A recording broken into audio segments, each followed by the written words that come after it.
Hello dear students, आ गए हैं हम बायोलॉजिकल क्लासिफिकेशन के पार्ट 5 में। और आज हम हमारा बायोलॉजिकल क्लासिफिकेशन तो कंप्लीट हो चुका है। हमने फंगस पर ही कंप्लीट कर लिया था, वहां पर हमारे 3 किंगडम्स कंप्लीट हो गए थे। आज हम स्टडी करेंगे कुछ ऐसे ऑर्गेनिज्म के बारे में जो कि न तो एनिमल किंगडम में आते हैं, न प्लांट किंगडम में, बल्कि 5 किंगडम थ्योरी से बाहर होते हैं। क्या नाम है उनका? हाँ, obviously viruses, viroids and prions. क्या होते हैं वायरसेस, वायरोइड्स एंड प्रियॉन्स? तो यहां पर हम इन तीनों के बारे में चर्चा करेंगे। तो सबसे पहले चर्चा करते हैं हम वायरस के बारे में। वायरसेस, वायरस क्या है? क्या ये सेल्स वाले ग्रुप है? नहीं, वायरसेस सेल्स के नहीं बने हुए होते। और जब सेल्स से नहीं बने हुए होते तो इनके ऊपर सेल थ्योरी भी अप्लाई नहीं होती है। यानी ये हमारे या आपकी तरह के ऑर्गेनिज्म नहीं है, बल्कि ये 5 किंगडम में भी नहीं आते। वायरसेस को कहा जाता है लिविंग और नॉन लिविंग के बीच का कनेक्टिव लिंक, जिंदा और मुर्दा के बीच की योजक कड़ी। कैसे? वायरस क्या है? देखिए, viruses are non cellular organism having inert crystalline structure outside the living cell. क्या होता है वायरस?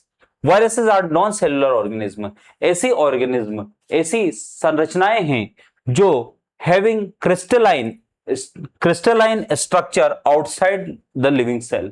इनर्ट, अचल, जो हिलता डुलता नहीं है, जो मुर्दे की तरह व्यवहार करता है आउटसाइड द लिविंग सेल। जब किसी जिंदा कोशिका के अंदर नहीं जाता है, जब किसी जिंदा सेल के अंदर नहीं जाता है, तो बाहर बिल्कुल निर्जीव, जैसे कोई पत्थर पड़ा हुआ होता है ना, उस तरीके से एक वायरस पड़ा हुआ होता है। Virus when they infect the cell, और जब वो किसी सेल के अंदर चले जाते हैं, they take over the machinery of cell to the replicate themselves. तो वो सेल की मशीनरी का, सेल के अंदर जो भी चीजें हैं सेल्स के अंदर, उनका यूज करते हैं और क्या करते हैं? रेप्लिकेट देमसेल्फ, अपनी संख्या को क्या कर लेते हैं? बढ़ा लेते हैं। बात समझ में आई? नहीं समझ में आई? मैं समझाता हूं। देखिए, मान लीजिए ये कोई लिविंग सेल है। मैं विशेष तौर पर आपको बताता हूं कि वायरसेस हाईली माइक्रोस्कोपिक होते हैं, एक जनरल माइक्रोस्कोप से उनको देखना असंभव है। वो बैक्टीरिया से भी ज्यादा छोटे होते हैं। They can not be separated from the bacterial filter. ऐसे फिल्टर जिससे बैक्टीरिया को अलग किया जा सकता है, उससे वायरस को अलग नहीं किया जा सकता, बिल्कुल भी अलग नहीं किया जा सकता, क्योंकि वायरस एक बैक्टीरिया से भी ज्यादा छोटे होते हैं। काफी लंबे समय तक तो समझ ही नहीं पाए थे कि वायरस होते कौन है, कहां मिलते हैं। फिर आया इलेक्ट्रॉन माइक्रोस्कोप का जमाना और हमें वायरसेस का स्ट्रक्चर पता चला। तो वायरसेस जनरली न्यूक्लियो प्रोटीन के बने हुए पार्टिकल्स होते हैं। न्यूक्लियो प्रोटीन का मतलब, देखो, बाहर बाहर की तरफ वायरस में केवल प्रोटीन का एक कवर होता है और अंदर की तरफ एक डीएनए या आरएनए होता है। केवल इन दो चीजों से मिलकर वायरस बना हुआ होता है, एक न्यूक्लिक एसिड, न्यूक्लिक एसिड, और एक होता है कैप्सिड, जो कि इसका कवर होता है। बस ये दो चीजें। वायरस क्या करता है? जैसे ही कोई लिविंग सेल मिली, ये है सेल, ये सेल मेम्ब्रेन, और ये न्यूक्लियस। किसी भी सेल को कौन कंट्रोल कर रहा है? न्यूक्लियस कंट्रोल कर रहा है। वायरस इस सेल के ऊपर अटैक करेगा। ये आया वायरस, वायरस अटैक करेगा। वायरस जैसे ही किसी सेल में अटैक करता है, वो सेल के अंदर ऐसे उतरता है जैसे मिस्टर सिंघानिया स्विमिंग पूल में उतर रहे हैं। मिस्टर सिंघानिया क्या करेंगे? अपना कोट उतारेंगे और स्विमिंग पूल के अंदर उतर जाएंगे। वैसे वायरस क्या करेगा? वायरस क्या करेगा? अपना जो ये प्रोटीन कवर होता है कैप्सिड, इस कैप्सिड को तो बाहर छोड़ देता है। और वायरस का जो ये न्यूक्लिक एसिड होता है ना, इसके अंदर या तो डीएनए हो सकता है या आरएनए हो सकता है, ये न्यूक्लिक एसिड है। तो ये इसके अंदर, सेल के अंदर एंट्री कर जाता है। ये न्यूक्लिक एसिड अब अपने धुरंधर की तरह सीधा जाता है सेल के न्यूक्लियस के अंदर। और वहां पर जो ये बेचारी सेल का न्यूक्लियस शांतिपूर्वक अपना काम करवा रहा था, वायरस क्या करता है? इस न्यूक्लियस को अपने कंट्रोल में ले लेता है और पूरी सेल को ऑर्डर देता है कि अब तुम जो ये काम धंधा कर रहे हो ना, इसे कर दो बंद। फिर क्या करो? नए वायरस बनाओ। तो ये सेल मशीनरी को ऑर्डर देता है कि अब हमारे हिसाब से काम होगा भैया। अब क्या बनेंगे? सेल क्या करेगी? नया वायरस बनाएगी। तो अब जो लिविंग सेल्स, जो हमारी बॉडी की सेल्स थी, जो किसी होस्ट की सेल्स थी, वो अब वायरस के प्रभाव में आकर क्या बनाने लग जाती है? न्यू वायरसेस का फॉर्मेशन करने लग जाती है, जो पुराने वायरस से ज्यादा ताकतवर होते हैं, जो पुराने वायरस से ज्यादा इंफेक्शियस होते हैं, जो पुराने वायरस से ज्यादा खतरनाक होते हैं। तो इस तरीके से उस सेल के अंदर क्या होता है, बहुत सारे नए वायरस बनने लग जाते हैं, बहुत सारे नए वायरस बनने लग जाते हैं, वायरस ही वायरस बनने लग जाते हैं, इधर भी वायरस उधर भी वायरस, चारों तरफ वायरस बनने लग जाते हैं, और इनके दबाव से सेल क्या हो जाती है, फट जाती है। और एक ही वायरस से इंफेक्टेड सेल से लाखों वायरस निकलते हैं, हजारों वायरस निकलते हैं। तो ये बहुत सारे वायरस निकल जाएंगे, और ये वायरसेस क्या करेंगे, फिर जो भी सही सेल्स रहेगी उनके ऊपर अटैक करना स्टार्ट कर देंगे, और सेम साइकिल इन सेल्स के अंदर चलता रहेगा। तो इस तरीके से वायरस जब किसी सेल के अंदर एंटर करते हैं, पूरा वायरस भी एंटर नहीं कर रहा है, वायरस का न्यूक्लिक एसिड यानी वायरस का कोर जब किसी सेल के अंदर एंटर करता है तो उस सेल में अपनी संख्या बढ़ाने लग जाता है। अब अपनी संख्या बढ़ाना क्या किसी नॉन लिविंग का कैरेक्टर है क्या? मेरी मोटरसाइकिल तो नॉन लिविंग है, आज तक तो उसने संख्या नहीं बढ़ाई आज तक अपनी। तो नॉन लिविंग अपनी संख्या नहीं बढ़ा सकता, बट वायरस बढ़ा रहा है। कब बढ़ा रहा है? जब वो किसी सेल को अपनी कंट्रोल में ले रहा है। This is the living character of virus. तो वायरस में लिविंग और डेड दोनों के कैरेक्टर्स मिलते हैं। लिविंग का कैरेक्टर क्या मिल रहा है वायरस के अंदर, कि सेल मशीनरी को एक्वायर करना, अपनी जनसंख्या को बढ़ाना, और म्यूटेशन भी मिलेगा। वायरसेस अपने आप बदलाव करते रहते हैं। वायरसेस जैसे जैसे नई सेल्स, जैसे जैसे नए ऑर्गेनिज्म में जाते जाते हैं, उनमें मॉडिफिकेशन हो सकता है। कोरोना वायरस के बारे में पता है ना, हर बार एक नया वेरिएंट आ रहा था, दुनिया सख्ते में आई जा रही थी, बार बार नए वेरिएंट आए जा रहे थे। वो क्यों हो रहे थे? क्योंकि वायरसेस में म्यूटेशन करने की क्षमता होती है, वायरसेस चेंज कर सकते हैं। ये जो क्वालिटी होती है ना बच्चों, ये क्वालिटी लिविंग ऑर्गेनिज्म की क्वालिटी है। हम में और तुम में म्यूटेशन होता है, नॉन लिविंग्स के अंदर म्यूटेशन नहीं होता। तो अपनी संख्या बढ़ाना, म्यूटेशन करना, ये लिविंग कैरेक्टर है। अच्छा, डेड कैरेक्टर क्या है वायरसेस के? देखो, सेल्स के बाहर कोई मेटाबॉलिज्म नहीं होता। पहली तो नॉन सेलुलर स्ट्रक्चर है। आज तक जो सेल थ्योरी है, एम श्लाइडेन और टी शॉर ने जो सेल थ्योरी दी थी, उसकी फर्स्ट लाइन थी, all living things are made up of cells. इस संसार में जो भी जिंदा है किससे बना हुआ है? सेल्स से बना हुआ है। But viruses are not made up of cells, they are made up of nucleoprotein. वो न्यूक्लियोप्रोटीन के बने हुए हैं। पहला डेड कैरेक्टर तो उनका ये हो गया। दूसरा डेड कैरेक्टर क्या है वायरस का, कि मेटाबॉलिज्म नहीं पाई जाती। इनके अंदर मेटाबॉलिज्म होता ही नहीं है। ना तो ये रेस्पिरेशन करेंगे, ना एक्सक्रेशन करेंगे। मेटाबॉलिज्म एब्सेंट होता है, ये सेकंड कैरेक्टर है। सेल ऑर्गेनेल्स एब्सेंट होते हैं, ये डेड कैरेक्टर है। तो लिविंग और डेड दोनों के कैरेक्टर इनके अंदर मिलते हैं। इनका क्रिस्टलाइजेशन कर सकते हो, इनके क्रिस्टल्स बना सकते हो। तो viruses are the connective link between living and dead. आगे बढ़ते हैं। देखिए, दमित्री इवानोवस्की इन 1892, 1892 में आते हैं दमित्री इवानोवस्की, जिन्होंने सबसे पहले नाम दिया था वायरस। वायरसेस का मतलब क्या होता है? क्या मीनिंग होगा वायरस का? पॉइजनस फ्लूइड, ये कहते हैं पॉइजनस फ्लूइड, एक जहरीला तरल है। वेनम, जहर है। वायरस है, क्या है वायरस? कतई जहर। एमडब्ल्यू बेजेरिनेक, ये क्या कहते हैं? ये डेमोन्स्ट्रेट करते हैं, इन्होंने बताया कि fluid of infected tobacco plant can infect healthy plants. अगर आप एक प्लांट जिसमें टोबैको मोजेक डिजीज हो रहा है, जिसमें तंबाकू की पत्तियां खराब हो जाती है, उस प्लांट का अगर पूरा जूस निकालो और उसे किसी हेल्दी टोबैको प्लांट पर डालो, तो उसमें भी टोबैको मोजेक डिजीज हो जाता है। यह बताता है कौन? एमडब्ल्यू बेजेरिनेक। इसी वजह से वो कहता है, वो बोलता है contagium vivum fluidum, infectious living fluid. ये कहता है कि यह संक्रामक तरल है। इस तरल से किसी दूसरे स्वस्थ पौधे को भी आप बीमार कर सकते हो। अभी तक वायरस की खोज नहीं हुई। क्यों नहीं हुई? क्योंकि बिना इलेक्ट्रॉन माइक्रोस्कोप के आप देख नहीं सकते। इसके बाद आते हैं डब्ल्यू.एम. स्टैनले। डब्ल्यू.एम. स्टैनले आते हैं, क्या कहते हैं? ये करते हैं क्रिस्टलाइज्ड वायरसेस। इन्होंने सबसे पहले वायरस के क्रिस्टल बनाए।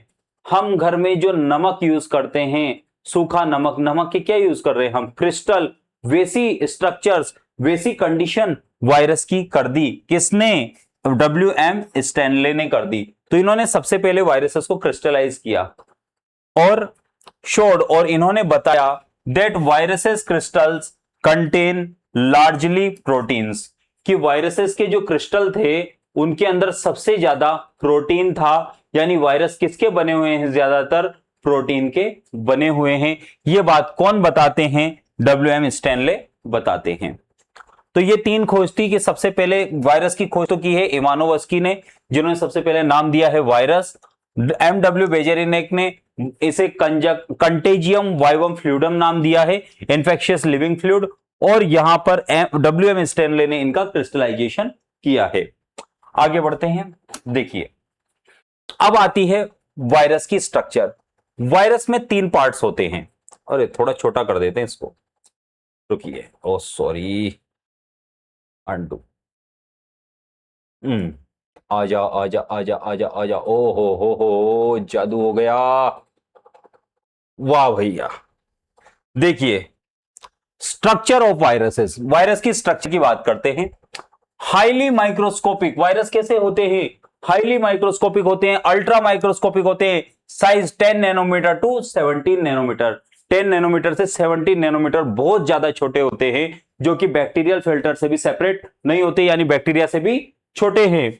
Non cellular, made up of nucleoprotein, जो सेल्स के नहीं बने हुए होते बल्कि किसके बने हुए होते हैं, न्यूक्लियोप्रोटीन के बने हुए होते हैं। शेप कैसी हो सकती है, देखो स्फेरिकल हो सकते हैं, क्यूबॉइडल हो सकते हैं, हेलिकल हो सकते हैं, या पॉलीहेड्रल हो सकते हैं। घुमावदार हो सकते हैं, स्पीयर के जैसे हो सकते हैं, ऐसे घुमावदार वायरस हो सकते हैं, या चौकोर वायरस आपको मिल सकते हैं, या हेलिकल हो सकते हैं, हेलिक्स के जैसे हो सकते हैं, या पॉलीहेड्रल बहुकोणीय हो सकते हैं।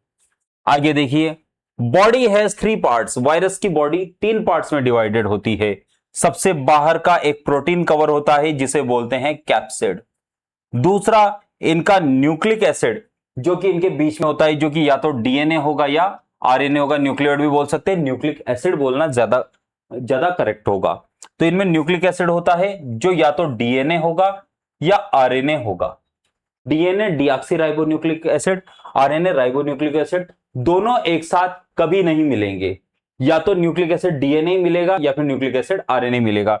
डीएनए सिंगल स्ट्रैंडेड भी हो सकता है, डबल स्ट्रैंडेड भी हो सकता है। सिंगल स्ट्रैंडेड मतलब जिसमें एक पॉलीन्यूक्लियोटाइड चेन हो, डबल स्ट्रैंडेड मतलब जिस डीएनए में ऐसा स्ट्रक्चर हो, डबल पॉलीन्यूक्लियोटाइड चेन हो। सिंगल स्ट्रैंडेड डीएनए का पाया जाना नेचर में बहुत बहुत बहुत ज्यादा दुर्लभ है। यहां पर सिंगल स्ट्रैंडेड डीएनए आपको मिलेगा 5/174 बैक्टीरियोफेज वायरस में। एक बैक्टीरियोफेज वायरस होता है जो बैक्टीरिया को इन्फेक्ट करता है, उसकी एक कैटेगरी है 5/174, उसके अंदर आपको सिंगल स्ट्रैंडेड डीएनए देखने को मिलेगा। इसके अलावा बहुत कम होता है सिंगल स्ट्रैंडेड डीएनए मिल जाए। आरएनए या फिर मिलेगा आरएनए, जो जितने भी प्लांट वायरसेस होते हैं सबका जेनेटिक मटेरियल क्या होगा, आरएनए होगा। तीसरी चीज, कुछ वायरस में रेयर ऑफ द रेयर एक एंजाइम भी मिलता है। जनरली ये एंजाइम रहेगा रिवर्स ट्रांसक्रिप्टेज एंजाइम। क्यों रहेगा मैं आपको बताता हूं, कि जैसे मान लीजिए किसी वायरस में आरएनए है, राइबोन्यूक्लिक एसिड, लेकिन सेल को कंट्रोल करने के लिए चाहिए क्या, डीएनए। तो वायरस का आरएनए पहले सेल के अंदर जाएगा और वो आरएनए चेंज होगा डीएनए में, और ये आरएनए को डीएनए में चेंज करेगा कौन सा एंजाइम, रिवर्स ट्रांसक्रिप्टेज एंजाइम, जो कि आरएनए से डीएनए बनाता है। तो जो आरएनए वायरस होते हैं उनमें एंजाइम भी मिलता है, रिवर्स ट्रांसक्रिप्टेज एंजाइम मिलता है। उसके अलावा दूसरे एंजाइम भी काफी दुर्लभ होते हैं। आगे बढ़ते हैं, तो ये वायरस की स्ट्रक्चर होती है। बाहर एक प्रोटीन का कवर होता है जिसे कैप्सिड बोलते हैं। इसकी हर एक यूनिट को, कैप्सिड की हर एक यूनिट को कैप्सोमियर कहा जाता है। कैप्सिड एक एनवलप की तरह काम करता है और वायरस को कवर भी करता है। कई बार कैप्सिड के ऊपर एक और प्रोटीन कोटिंग या लिपिड्स की कोटिंग मिलती है, उसको हम बोलते हैं एनवलप। इसके बाद डायरेक्ट इसमें न्यूक्लिक एसिड होता है, डीएनए या आरएनए होगा, और कोई ना कोई एंजाइम आपको मिलेगा। स्पेशली कौन सा मिलेगा, रिवर्स ट्रांसक्रिप्टेज एंजाइम। आगे बढ़ते हैं, देखिए अब आते हैं हम टाइप ऑफ वायरसेस के ऊपर। देखिए, अगर न्यूक्लिक एसिड के हिसाब से बात करें तो वायरसेस दो टाइप के होते हैं, डीऑक्सी राइबो वायरस और ribo virus. Deoxy ribo virus जिनमें डीएनए जेनेटिक मटेरियल होता है, और राइबो वायरस जिनमें आरएनए जेनेटिक मटेरियल होता है। और अगर हम होस्ट के हिसाब से बात करें तो यहां पर तीन टाइप के वायरसेस होते हैं। फर्स्ट होते हैं प्लांट वायरस, जो किसे इन्फेक्ट करते हैं बच्चों, प्लांट्स को इन्फेक्ट करते हैं। इनके अंदर क्या मिलता है, जनरली सिंगल स्ट्रैंडेड आरएनए मिलता है, यानी आरएनए वायरस ये ज्यादातर होते हैं, इनके अंदर जेनेटिक मटेरियल होता है सिंगल स्ट्रैंडेड आरएनए। बहुत अच्छे, S genetic material. Example tobacco mosaic virus and potato mosaic virus. Second, animal viruses. Animal viruses की बात करते हैं तो इनके अंदर का generally have single stranded RNA, या एनिमल वायरसेस के अंदर आपको सिंगल स्ट्रैंडेड आरएनए भी मिल सकता है। फॉर एग्जांपल कौन सा, कोरोना वायरस आरएनए वायरस था। डबल स्ट्रैंडेड आरएनए, इनके अंदर डबल स्ट्रैंडेड आरएनए भी मिल सकता है।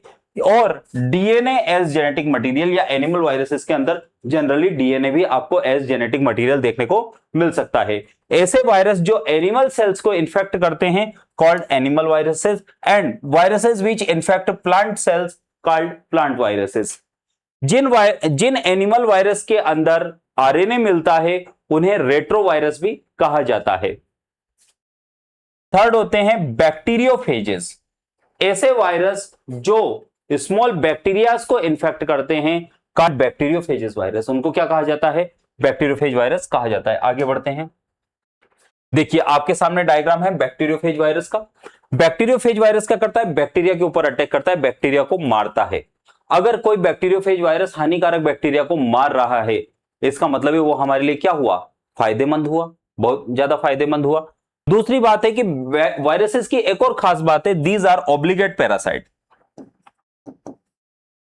Obligate parasite, PARASIT, obligate parasite. मैंने पहले भी बताया ऑब्लिगेट पैरासाइट का मतलब क्या होता है, सच्चा प्रेमी। सच्चा प्रेमी का मतलब जो एक होस्ट को छोड़कर किसी दूसरे होस्ट में नहीं जाएगा, एक पर्टिकुलर जाति का होस्ट एक पर्टिकुलर सेल पर ही अटैक करेगा, उसे बोलते हैं ऑब्लिगेट पैरासाइट, अविकल्पी परजीवी, जिसके पास में कोई विकल्प नहीं हो, कोई दूसरा ऑप्शन नहीं हो, तो इसे बोलते हैं ऑब्लिगेट पैरासाइट। तो वायरसेस ऑब्लिगेट पैरासाइट होते हैं। जैसे जुकाम का वायरस है तो वो जुकाम के लिए जुकाम ही पैदा करेगा, और हेपेटाइटिस है तो हेपेटाइटिस ही पैदा करेगा। तो देखिए यहां पर इसी टाइप से बैक्टीरियोफेज वायरसेस हैं, और बैक्टीरियोफेज में भी काफी सारी कैटेगरीज होती है। जैसे ई कोलाई बैक्टीरिया जो कि हमारी आंतों में मिलता है, उस पर अटैक करने वाला बैक्टीरियोफेज वायरस है कोलियोफेज वायरस। आगे बढ़ते मैं समझ आता हूं। तो ये बैक्टीरियोफेज वायरस होता है इस तरह का। अरे वाह गुरुजी, तो एलियन के जैसा लग रहा है। आए हाय, देखो है ना एलियन टेक्नोलॉजी, हमारी आंखों से बचा हुआ पूरा का पूरा ऐसे एलियन जैसा, मकड़ी जैसा। Is that spider like structure? No, इसकी स्ट्रक्चर होती है tadpole like, tadpole like structure, tadpole like structure. अरे मेंढक का लार्वा होता है टेडपोल, जिसमें होती है एक सिर और एक पूंछ होती है बीच में टेडपोल में, ठीक है। तो इसे नाम दिया गया है टेडपोल लाइक स्ट्रक्चर। इसमें क्या होता है, इसके तीन पार्ट्स होते हैं, हेड, कॉलर, टेल, और टेल फाइबर्स। तो इसका एक होता है हेड, इस हेड के अंदर इसका डीएनए मिलेगा, जनरली इनके अंदर जेनेटिक मटेरियल होता है डीएनए, और काफी सारी प्लेट्स के रूप में, काफी सारे कैप्सोमियर्स के रूप में इसका हेड बना हुआ होता है, कैप्सिड। इसके बाद आता है कॉलर, और कॉलर जो है इसको टेल को हेड से जोड़ता है। और थर्ड पार्ट आता है टेल।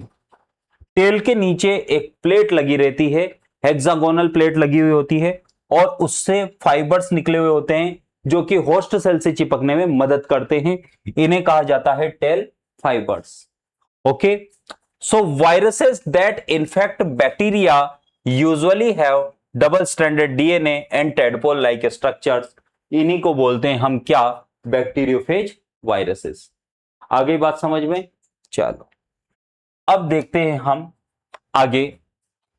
तो हमारा वायरस का टॉपिक तो होता है खत्म। अब हम आते हैं वायरॉइड्स के ऊपर। वायरॉइड किसे कहते हैं? वायरॉइड वायरस से भी छोटे ऑर्गेनिज्म रहेंगे। क्या होते हैं? Free RNA. वायरस का कैप्सिड भी हटा दो, ऐसा करो कैप्सिड भी हटा दो, केवल RNA, RNA having very low molecular weight, बहुत कम मॉलिक्यूलर वेट वाला इन्फेक्शियस आरएनए, ऐसा आरएनए जो इन्फेक्शन फैला सकता है उसे कहते हैं वायरॉइड। ध्यान रख लेना। तो free RNA molecules smaller than viruses spread infection called viroids. बात समझ में आ गई। डिस्कवरी किसने की थी भाई? टी.ओ. डाइनर ने की थी। कब की थी? 1971 में की थी। आगे बढ़ते हैं। डिजीज इसके द्वारा फैलाया गया डिजीज है potato spindle tuber. Potato spindle tuber याद रख लेना इसको। आगे बढ़ते हैं। इसके बाद आते हैं प्रियॉन्स। प्रियॉन क्या है? Infectious protein particles. ऐसे प्रोटीन पार्टिकल्स जो इन्फेक्शन फैलाते हैं उनको क्या कहा जाएगा? प्रियॉन्स कहा जाएगा। डिजीज कौन सा है? सबसे पहला डिजीज है bovine spongiform encephalopathy. Bovine spongiform encephalopathy. और रे बाप रे, ऐसा कौन सा रोग है? कोई बात नहीं, डायरेक्ट याद रख लो, मैड काउ डिजीज। गैया पागल है गए भैया, ठीक है। तो यहां पर यह हो जाएगा मैड काउ डिजीज या पागल गाय की बीमारी। और दूसरा है सीजेडी क्रुएट्ज़फेल्ड जैकब डिजीज। इन दोनों बीमारियां किससे फैलती है? प्रियॉन से फैलती है। आशा करता हूं आज का टॉपिक आपको समझ में आया होगा। काफी ज्यादा जितना शॉर्ट हो सकता था उतना बनाने का हमने प्रयास किया है और ऐसे ही वीडियोस में आपके लिए लाता रहूंगा। पूरे कोर्स को डेली डालता रहूंगा। चैनल को लाइक कीजिए, सब्सक्राइब कीजिए और बेल आइकन दबाना मत भूलिए। मिलते हैं नेक्स्ट एपिसोड में, नेक्स्ट